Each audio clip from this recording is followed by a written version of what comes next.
A maior cidade do país, 12 milhões de moradores.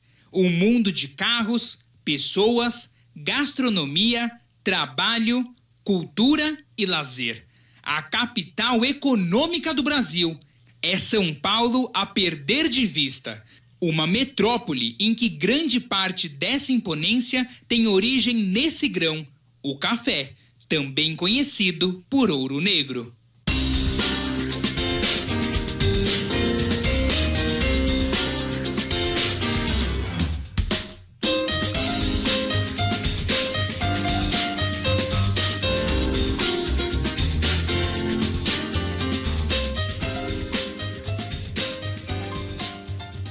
O café chegou ao Brasil em 1727, pela região onde hoje está o estado do Pará.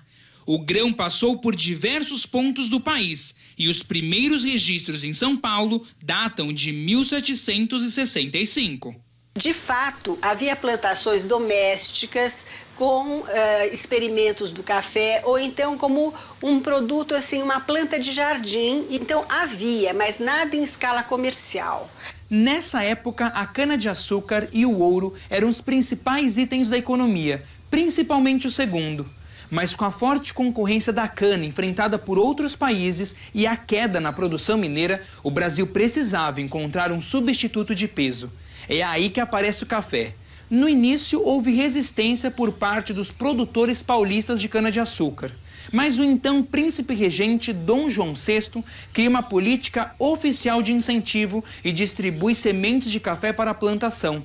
O que era antes algo caseiro, a partir de 1790, ganha uma escala maior de produção. E nós tínhamos as coisas principais para o café: mão de obra baratíssima e terras a perder de vista, né? Então, vamos apostar no café. O café se adaptou extraordinariamente, seja por solo, clima e porque o preço do produto lá fora estava muito interessante. Convinha apostar num produto que tinha um preço alto no mercado. Traía outros tipos de comércio e São Paulo foi crescendo, né, com isso.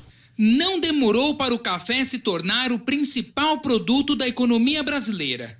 Mas ainda havia um obstáculo muito grande a ser superado.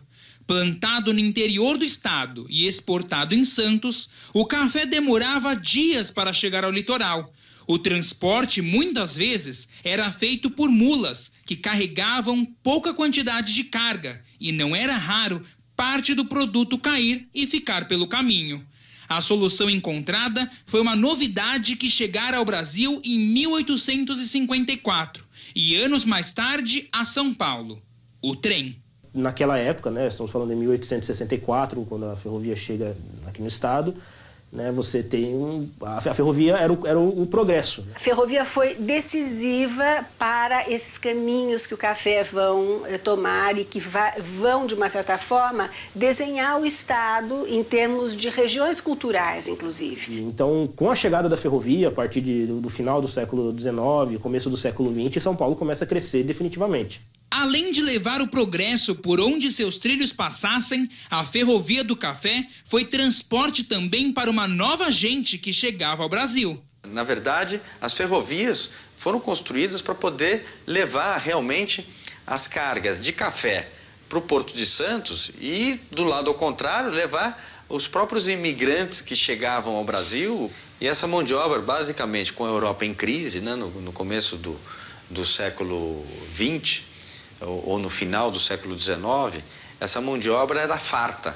Mão de obra imigrante, grão com valor em alta, terras férteis e transporte ferroviário para o litoral mais rápido e com maior capacidade. O café se tornava o ouro negro da economia paulista e brasileira. A partir de 1830, o café começa a dominar a exportação brasileira. Com poucas variações, a participação do produto na balança cresceu com o passar dos anos.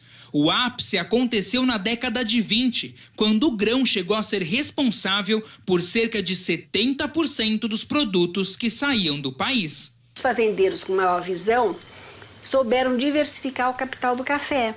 Então, o que eles vão fazer? Eles vão pegar os lucros do café e vão aplicar no comércio, vão aplicar na indústria. São Paulo, capital, se torna um centro, uma cidade, um fenômeno urbano da noite para o dia. Mas a industrialização ela veio junto com isso, não foi necessariamente uma causa e consequência, né?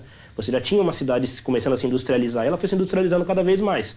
O interior vai perdendo um pouco a sua importância econômica, você tem um êxodo rural e você começa a inchar as cidades com esse êxodo rural. Para você ter riqueza, você precisa ter consumidor. E para ter consumidor, você precisa de emprego. Então, a cafeicultura gerava um emprego, gerava demanda e, por consequência, gerava a oportunidade de você montar as indústrias no estado de São Paulo. Então, tudo isso foi um moto contínuo que ajudou o desenvolvimento do estado de São Paulo. O café e a ferrovia eram a chave do sucesso.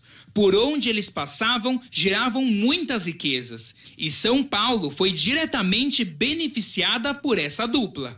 Primeiro, os cafeicultores, que construíram seus negócios e casas na cidade, movimentando a economia local e fazendo de São Paulo uma rota de destaque. Depois, a chegada da ferrovia, que trouxe ainda mais fluxo de pessoas e riquezas.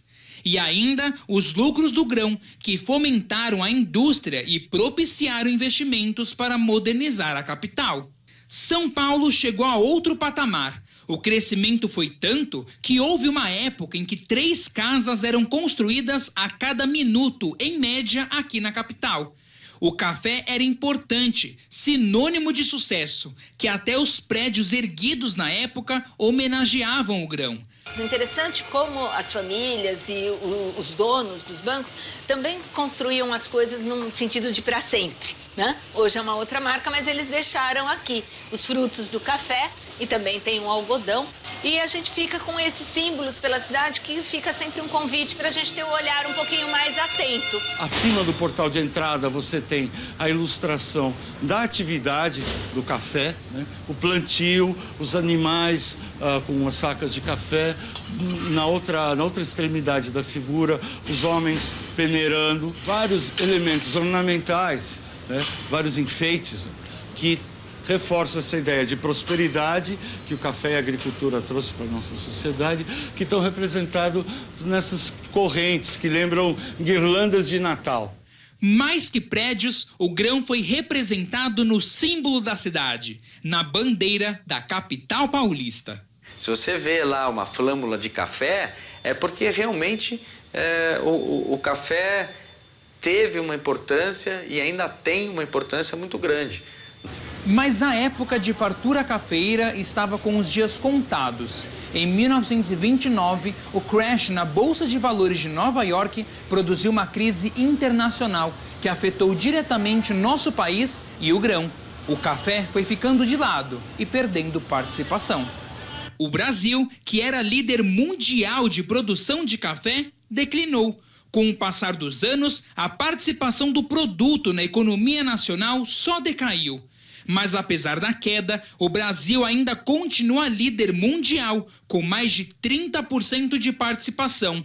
E o estado de São Paulo, o terceiro maior produtor do grão. São Paulo continua como protagonista, mesmo não sendo o maior produtor, é o maior consumidor. As cafeterias acompanharam a evolução do grão e se modernizaram. O tempo fez o café se tornar mais refinado, plantado e colhido estrategicamente, pensando na qualidade final.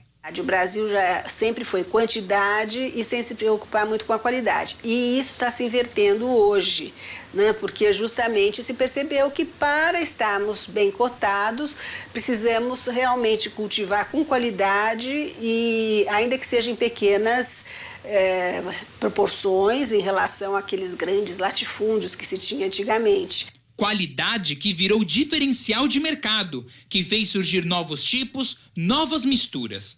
Essa cafeteria em Pinheiros, na zona oeste de São Paulo, por exemplo, faz a torra do grão na própria loja. O café ele vem do produtor pra gente, ele chega em sacas de 60 quilos, a gente traz as sacas para o estoque, divide elas em caixas de alimento próprias para isso, né?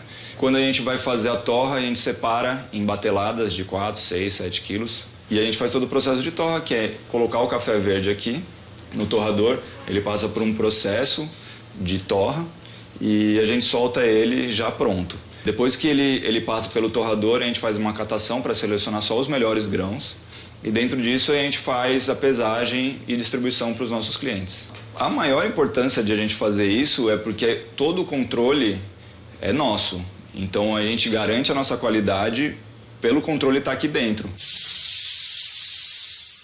Além do controle de qualidade, a torra garante um café personalizado, de acordo com o estilo da loja. Aqui, por exemplo, só tem café do tipo especial, xícaras que servem do famoso expresso a bebida mais elaborada. Tudo isso em um ambiente com decoração moderna e muito conforto dos sofás. O café lembra muito amigos, né? Lembra muito o ambiente da casa, conforto. Foi mais por esse trocadilho de casa, café serem aconchegantes. E se é possível controlar a qualidade e buscar sabores exclusivos pela torra, outras cafeterias vão além e já contam com plantações próprias. Se torna um diferencial porque a gente tem qualidade e a gente consegue controlar o processo desde a semente até a xícara. Então a gente consegue controlar as variedades que a gente planta, a gente consegue controlar o tempo de secagem no terreiro, a gente consegue controlar torra, a gente consegue controlar a extração. O café mudou. E mudou para melhor, da colheita ao preparo. Um sabor com cada vez mais inovação e qualidade. Eu acho que as cafeterias hoje elas estão tentando se modernizar cada vez mais. E principalmente na preparação dos profissionais, elas estão se modernizando inclusive nessa questão da formação dos profissionais e também nos métodos de preparo que elas estão servindo.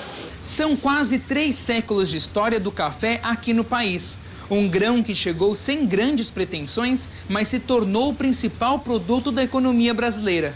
Fez cidades surgirem, se desenvolverem. A segunda bebida mais consumida do Brasil fez de São Paulo uma metrópole. Na verdade, o café é o grande fator de socialização entre as pessoas. Essa é a grande vantagem que tem o café.